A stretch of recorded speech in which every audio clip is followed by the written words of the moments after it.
Biografía de Isaac Newton. Audiolibro 1x2. La revolución científica iniciada en el Renacimiento por Copérnico y continuada en el siglo XVII por Galileo y Kepler tuvo su culminación en la obra del científico británico Isaac Newton, 1642-1727, a quien no cabe juzgar sino como uno de los más grandes genios de la historia de la ciencia. Sin olvidar sus importantes aportaciones a las matemáticas, la astronomía y la óptica, lo más brillante de su contribución pertenece al campo de la física, hasta el punto de que física clásica y física newtoniana son hoy expresiones sinónimas. Isaac Newton, conocedor de los estudios sobre el movimiento de Galileo y de las leyes de Kepler sobre las órbitas de los planetas, Newton estableció las leyes fundamentales de la dinámica, ley de inercia, proporcionalidad de fuerza y aceleración y principio de acción y reacción, y dedujo de ellas la ley de gravitación universal. Los hallazgos de Newton deslumbraron a la comunidad científica. La clarificación y formulación matemática de la relación entre fuerza y movimiento permitía explicar y predecir tanto la trayectoria de un flecha como la órbita de Marte, unificando la mecánica terrestre y la celeste. Con su magistral sistematización de las leyes del movimiento, Newton liquidó el aristotelismo, imperante durante casi 2000 años, y creó un nuevo paradigma, la física clásica, que se mantendría vigente hasta principios del siglo XX, cuando otro genio de su misma magnitud, Albert Einstein, formuló la teoría de la relatividad. Una infancia difícil. Isaac Newton nació en las primeras horas del 25 de diciembre de 1642, 4 de enero de 1643, según el calendario gregoriano, en la pequeña aldea de Woolsthorpe, en el condado de Lincolnshire. Su padre, un pequeño terrateniente, acababa de fallecer a comienzos de octubre, tras haber contraído matrimonio en abril del mismo año con Anna Scott, procedente de una familia en otro tiempo acomodada. Cuando el pequeño Isaac acababa de cumplir 3 años, su madre contrajo de nuevo matrimonio con el reverendo Barnabas Smith, rector de North Witham, lo que tuvo como consecuencia un hecho que influiría decisivamente en el desarrollo del carácter de Newton. Anna se trasladó a la casa de su nuevo marido y su hijo quedó en Woolsthorpe, al cuidado de su abuela materna. Del odio que ello le hizo concebir a Newton contra su madre y el reverendo Smith da buena cuenta el hecho de que, en una lista de pecados de los que se autoinculpó a los 19 años, el número 13 fuera el haber deseado incendiarles la casa con ellos dentro. Cuando Newton contaba 12 años, su madre, otra vez viuda, regresó a Woolsthorpe, trayendo consigo la sustanciosa herencia que le había legado el segundo marido, y de la que Newton se beneficiaría a la muerte de ella en 1679, además de 3 hermanastros para Isaac, 2 niñas y un niño. Isaac Newton, recreación de un retrato Godfrey Kneller, 1689, un año más tarde el joven Newton fue inscrito en la King's School de la cercana población de Grantham. Hay testimonios de que, en los años que allí pasó alojado en la casa del farmacéutico, se desarrolló su poco usual habilidad mecánica, que ejercitó en la construcción de diversos mecanismos. El más citado es un reloj de agua, y juguetes, las famosas cometas, a cuya cola ataba linternas que por las noches asustaban a sus convecinos. También se produjo un importante cambio en su carácter. Su inicial indiferencia por los estudios, surgida probablemente de la timidez y el retraimiento, se trocó en un feroz espíritu competitivo que le llevó a ser el primero de la clase, a raíz de una pelea con un compañero de la que salió vencedor. Newton fue un muchacho sobrio, silencioso, meditativo, que prefirió construir utensilios para que las niñas jugaran con sus muñecas a compartir las diversiones de los demás muchachos, según el testimonio de una de sus compañeras femeninas infantiles, la cual, cuando ya era una anciana, se atribuyó una relación sentimental adolescente con Newton, la única que se le conoce con una mujer. Cumplidos los 16 años, su madre lo hizo regresar a casa para que empezara a ocuparse de los asuntos de la heredad. Sin embargo, Newton no se mostró en absoluto interesado por asumir sus responsabilidades como terrateniente.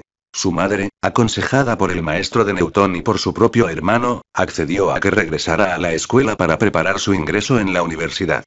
En Cambridge finalmente, en junio de 1661, Newton fue admitido en el Trinity College de Cambridge, y se matriculó como fámulo, ganando su manutención a cambio de servicios domésticos, pese a que su situación económica no parece que lo exigiera así. Allí empezó a recibir una educación convencional en los principios de la filosofía de Aristóteles. Por aquel entonces, los centros que destacaban en materia de estudios científicos se hallaban en Oxford y Londres, pero en 1663 se despertó su interés por las cuestiones relativas a la investigación experimental de la naturaleza, que estudió por su cuenta. Fruto de esos esfuerzos independientes fueron sus primeras notas acerca de lo que luego sería su cálculo de fluxiones, estimuladas quizá por algunas de las clases del matemático y teólogo Isaac Barrow. Sin embargo, Newton hubo de ser examinado por Barrow en 1664 al aspirar a una beca, y no consiguió entonces inspirarle ninguna opinión especialmente favorable. Busto de Newton al declararse en Londres la gran epidemia de peste de 1665, Cambridge cerró sus puertas y Newton regresó a Woolsthorpe. En marzo de 1666 se reincorporó al Trinity, que de nuevo interrumpió sus actividades en junio al reaparecer la peste, y no reemprendió definitivamente sus estudios hasta abril de 1667. En una carta publicada póstumamente, el propio Newton describió los años de 1665 y 1666 como su época más fecunda de invención, durante la cual pensaba en las matemáticas y en la filosofía mucho más que en ningún otro tiempo desde entonces. El método de fluxiones, la teoría de los colores y las primeras ideas sobre la atracción gravitatoria, relacionadas con la permanencia de la Luna en su órbita en torno a la Tierra, fueron los logros que Newton mencionó como fechados en esos años, y él mismo se encargó de propagar, también hacia el final de su vida, la anécdota que relaciona sus primeros pensamientos sobre la ley de la gravedad con la observación casual de una manzana cayendo de alguno de los frutales de su jardín. Voltaire fue el encargado de divulgar en letra impresa la historia, que conocía por la sobrina de Newton. Docencia e investigaciones matemáticas. A su regreso definitivo a Cambridge, Newton fue elegido miembro becario del Trinity College en octubre de 1667, y 2 años más tarde sucedió a Barrow en su cátedra. Durante sus primeros años de docencia no parece que las actividades lectivas supusieran ninguna carga para él, ya que tanto la complejidad del tema como el sistema docente tutorial favorecían el absentismo a las clases. Isaac Newton. Por esa época, Newton redactó sus primeras exposiciones sistemáticas del cálculo infinitesimal, que no se publicaron hasta más tarde. En 1664 o 1665 había hallado la famosa fórmula para el desarrollo de la potencia de un binomio con un exponente cualquiera, entero o fraccionario, aunque no dio noticia escrita del descubrimiento hasta 1676, en 2 cartas dirigidas a Henry Oldenburg, secretario de la Royal Society. El teorema lo publicó por vez primera en 1685 John Wallis, el más importante de los matemáticos ingleses inmediatamente anteriores a Newton, reconociendo debidamente la prioridad de este último en el hallazgo. El procedimiento seguido por Newton para establecer la fórmula binomial tuvo la virtud de hacerle ver el interés de las series infinitas para el cálculo infinitesimal, legitimando así la intervención de los procesos infinitos en los razonamientos matemáticos y poniendo fin al rechazo tradicional de los mismos impuesto por la matemática griega. La primera exposición sustancial de su método de análisis matemático por medio de series infinitas la escribió Newton en 1669. Barrow conoció e hizo conocer el texto, y Newton recibió presiones encaminadas a que permitiera su publicación, pese a lo cual, o quizá precisamente por ello, el escrito no llegó a imprimirse hasta 1711.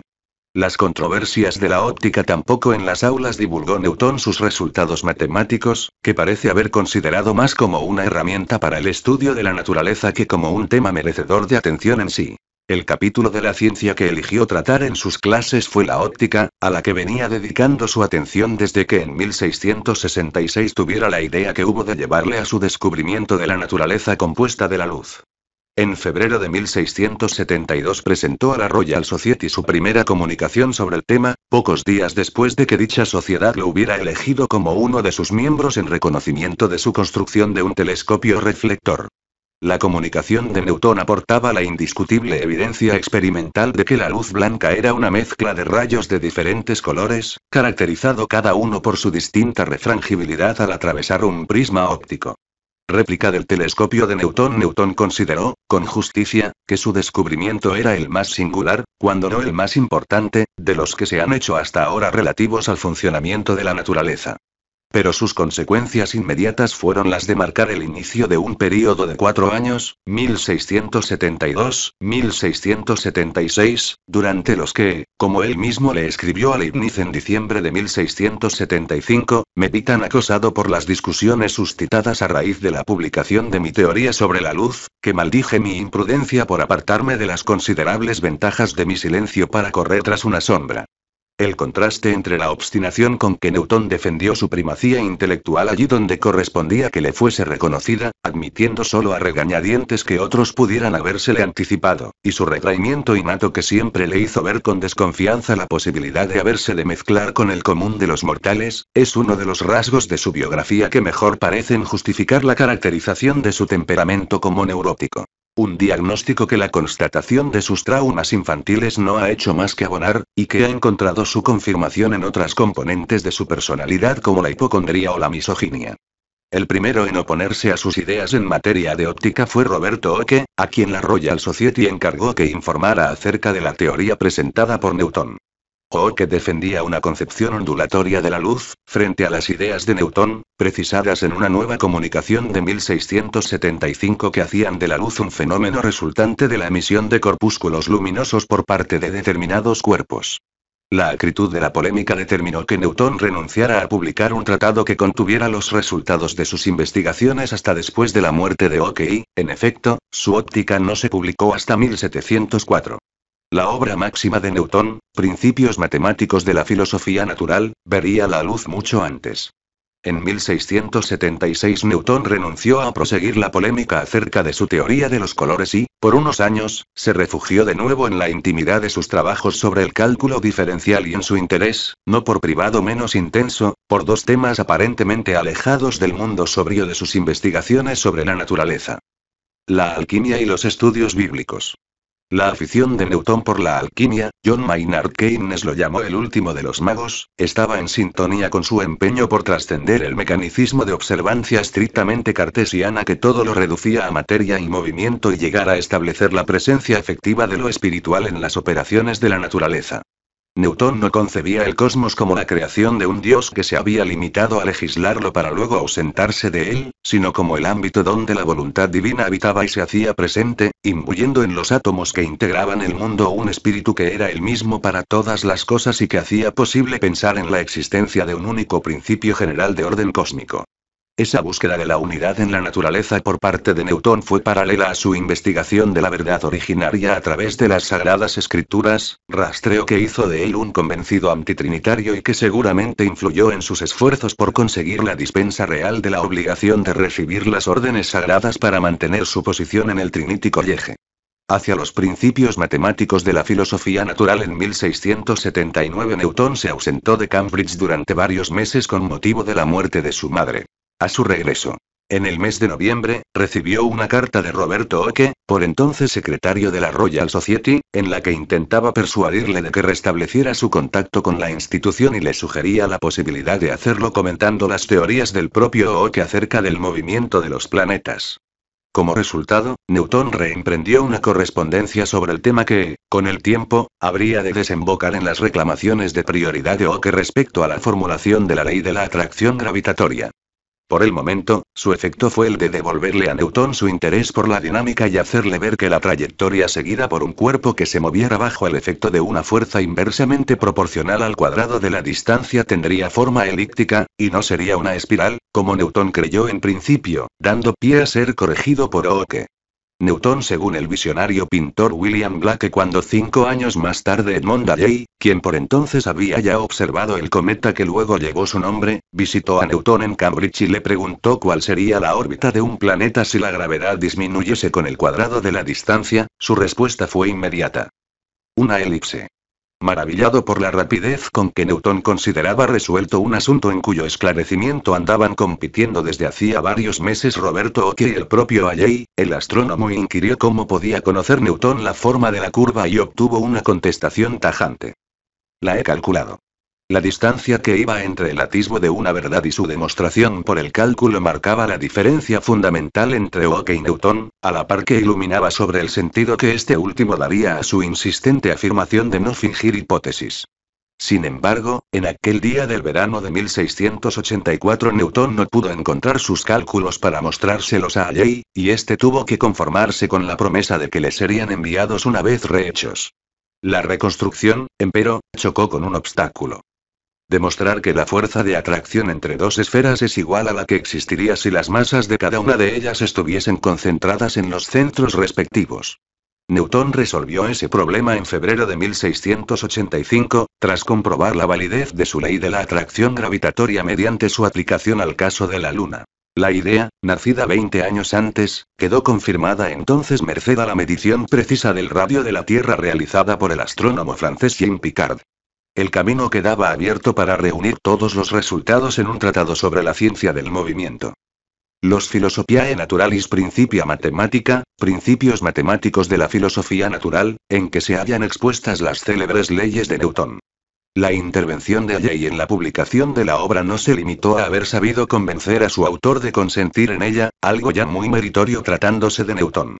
Halley supo capear el temporal de la polémica con Locke, se encargó de que el manuscrito fuese presentado en abril de 1686 ante la Royal Society y de que ésta asumiera su edición, y acabó corriendo personalmente con los gastos de la impresión, terminada en julio de 1687.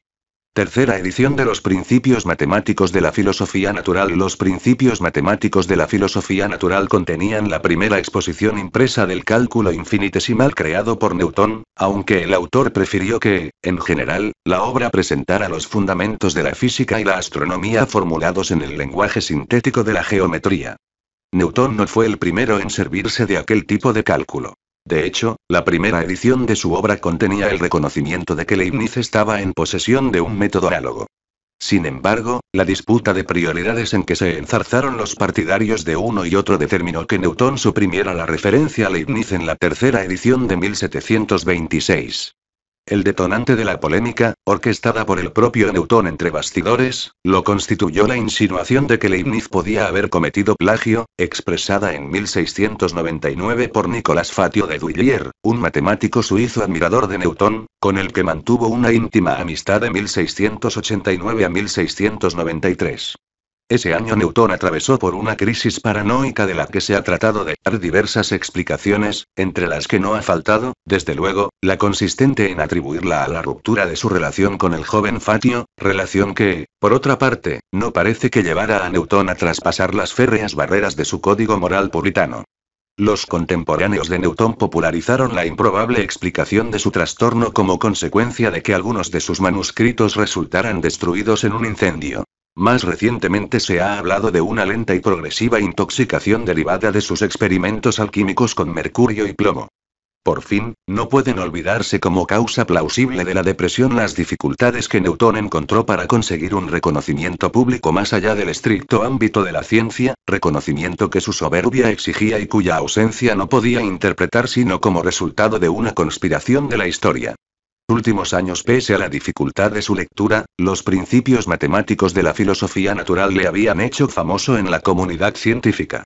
En 1687, Newton había formado parte de la comisión que la Universidad de Cambridge envió a Londres para oponerse a las medidas de catolización del rey Jacobo II. Aunque quizás su intervención se debió más a su condición de laico que a su fama, ello le valió ser elegido por la universidad como representante suyo en el Parlamento formado como consecuencia del desembarco de Guillermo de Orange y el exilio de Jacobo II a finales de 1688. Isaac Newton, detalle de un retrato de James Thornhill, c. 1710, su actividad parlamentaria, que duró hasta febrero de 1690, se desarrolló en estrecha colaboración con Charles Montagu, más tarde Lord Halifax, a quien había conocido pocos años antes como alumno en Cambridge y que fue el encargado de dar cumplimiento a los deseos de Newton de cambiar su retiro académico en Cambridge por la vida pública en Londres. Montagu fue nombrado canciller de la Hacienda Real en abril de 1694. Cuando su ley de reacuñación fue aprobada en 1695, le otorgó a Newton el cargo de inspector de la Casa de la Moneda, siendo ascendido al de director en 1699. Lord Halifax acabó por convertirse en el amante de la sobrina de Newton, aunque los cargos obtenidos por este, pese a las acusaciones lanzadas por Voltaire, no tuvieron que ver con el asunto. A fines de 1701, Newton fue elegido de nuevo miembro del Parlamento como representante de su universidad, pero poco después renunció definitivamente a su cátedra y a su condición de Fellow del Trinity College, confirmando así un alejamiento de la actividad científica que se remontaba, de hecho, a su llegada a Londres. En 1703, tras la muerte de Oke y cuando el final de la reacuñación había convertido la dirección de la Casa de la Moneda en una tranquila sinecura, Newton fue elegido presidente de la Royal Society, cargo que conservó hasta su muerte. En 1705 se le otorgó el título de Sir. Pese a su hipocondría, alimentada desde la infancia por su condición de niño prematuro, Newton gozó de buena salud hasta los últimos años de su vida. A principios de 1722 una afección renal lo tuvo seriamente enfermo durante varios meses, y en 1724 se produjo un nuevo cólico nefrítico. En los primeros días de marzo de 1727, el alojamiento de otro cálculo en la vejiga marcó el comienzo de su agonía. Newton murió en la madrugada del 20 de marzo, tras haberse negado a recibir los auxilios finales de la Iglesia, consecuente con su aborrecimiento del dogma de la Trinidad. 1642 nace en Woolsthorpe, Gran Bretaña. 1661 ingresa en el Trinity College de Cambridge. 1666 primeras ideas sobre la ley de la gravitación universal, suscitadas por la contemplación de la caída de las manzanas, según la célebre anécdota. 1669 sucede a Isaac Barrow como profesor de matemáticas. 1671 escribe Método de fluxiones y de las series infinitas. 1675 lectura en la Royal Society de su hipótesis para explicar las propiedades de la luz. 1687 primera edición de los Principios Matemáticos de la Filosofía de la Naturaleza, en que establece las tres leyes fundamentales de la física y la ley de la gravitación universal. 1688 es elegido miembro del Parlamento, en representación de la Universidad de Cambridge. 1699 es nombrado director de la Casa de la Moneda. 1703 es elegido presidente de la Royal Society, cargo que ocupará hasta su muerte. 1704 se publica la primera edición de la óptica o tratado de las reflexiones, refracciones, inflexiones y colores de la luz. 1705 se le otorga el título de Sir. 1713 segunda edición de los Principia. 1718 segunda edición de la óptica. 1727 muere en Londres. Las leyes del movimiento de Newton en sus discursos y demostraciones matemáticas en torno a dos nuevas ciencias. 1638, Galileo había logrado explicar el movimiento de caída de los cuerpos y la trayectoria de los proyectiles utilizando métodos matemáticos.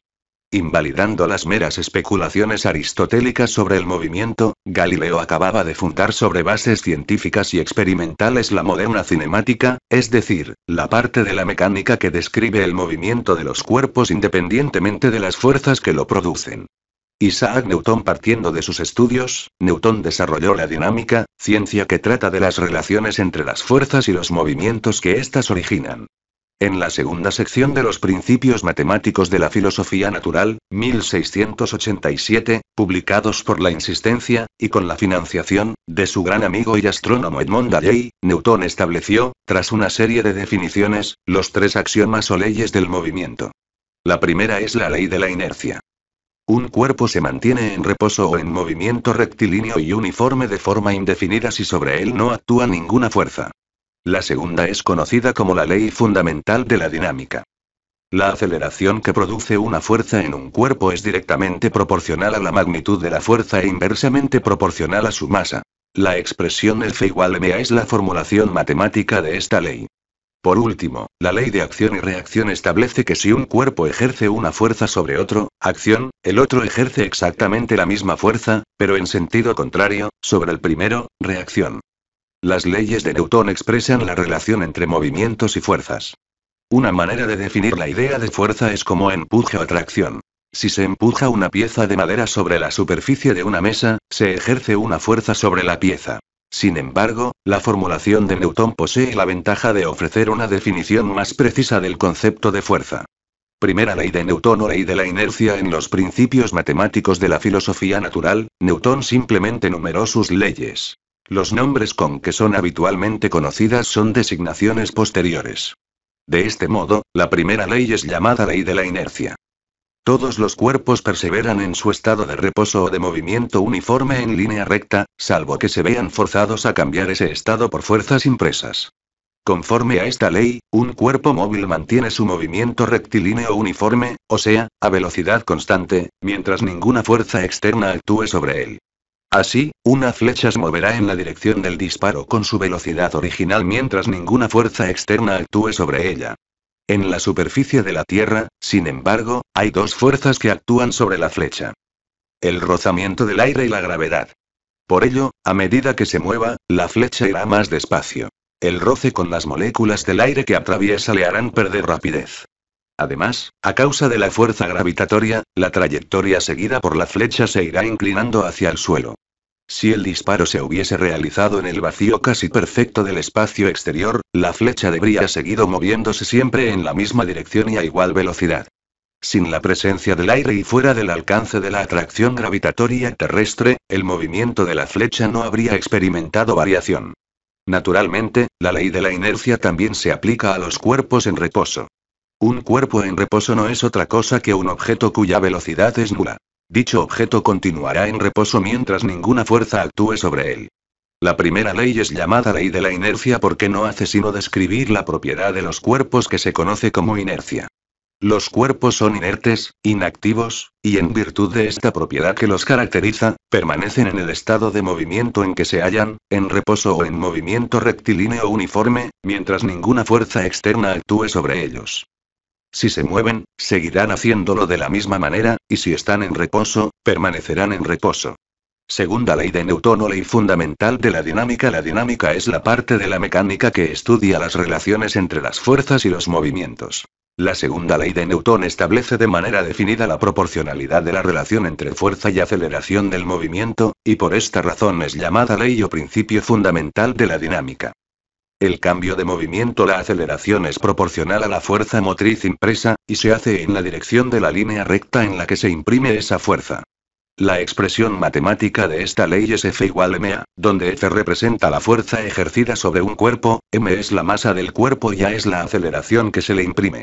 Es decir, la aceleración que produce una fuerza en un cuerpo es directamente proporcional a la magnitud de la fuerza e inversamente proporcional a su masa. Al golpear un balón con una fuerza determinada, este adquiere cierta aceleración. Si la fuerza del golpe se duplica, la aceleración adquirida por el balón también se multiplica por 2. Si se aplica la misma fuerza sobre un balón muy liviano y sobre otro mucho más pesado, el primero adquirirá mayor aceleración que el segundo. Página de la primera edición de los Principia. Hay que subrayar que aceleración no significa velocidad, sino alteración de la velocidad. Una fuerza puede aplicarse sobre un objeto en reposo, que dejará de tener una velocidad cero para adquirir cierta velocidad, o también sobre un objeto en movimiento, cuya velocidad se verá alterada por efecto de la fuerza.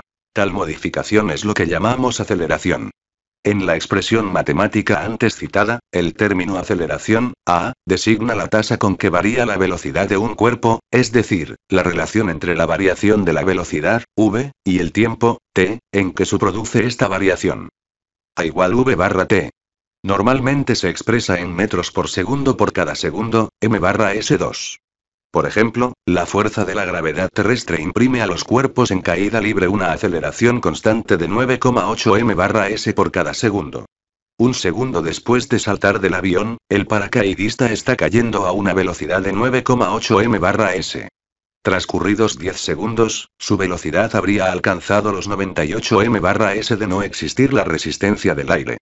Cuando con cierto automóvil somos capaces de alcanzar los 100 km por hora, 27,7 m barra s, en 5 segundos, su motor desarrolla la fuerza necesaria para incrementar su velocidad a razón de 20 km por hora, 5,5 m barra s, en cada segundo, es decir, el motor imprime al automóvil una aceleración de 5,5 m barra s2. La segunda ley permite dar una definición más precisa del concepto de fuerza. Una fuerza es cualquier causa capaz de alterar la rapidez con que un cuerpo se mueve o la dirección de su movimiento. La unidad de fuerza en el Sistema Internacional de Medidas es el newton, que se define como la fuerza necesaria para generar una aceleración de 1 m barra s por cada segundo en un cuerpo de 1 kg de masa. Tercera ley de Newton o ley de acción y reacción. La tercera ley de Newton es también llamada ley o principio de acción y reacción. Para toda acción hay siempre una reacción opuesta e igual. Las acciones recíprocas de dos cuerpos entre sí son siempre iguales y dirigidas en sentido opuesto. Dicho de otro modo, cuando un cuerpo ejerce una fuerza sobre otro, acción, el segundo ejerce una fuerza de igual intensidad y dirección, pero de sentido contrario, sobre el primero, reacción. Un camión arrastra un remolque con una fuerza de la misma intensidad con la que el remolque tira hacia atrás de él. Al soltar el remolque, el camión se acelera. Un cañón o una escopeta retroceden bruscamente al ser disparados. Sentimos ese mismo retroceso cuando, dentro de una piscina, empujamos a alguien, aunque esa persona no se resista ni nos empuje a nosotros. Audiolibro generado por Leer con los oídos.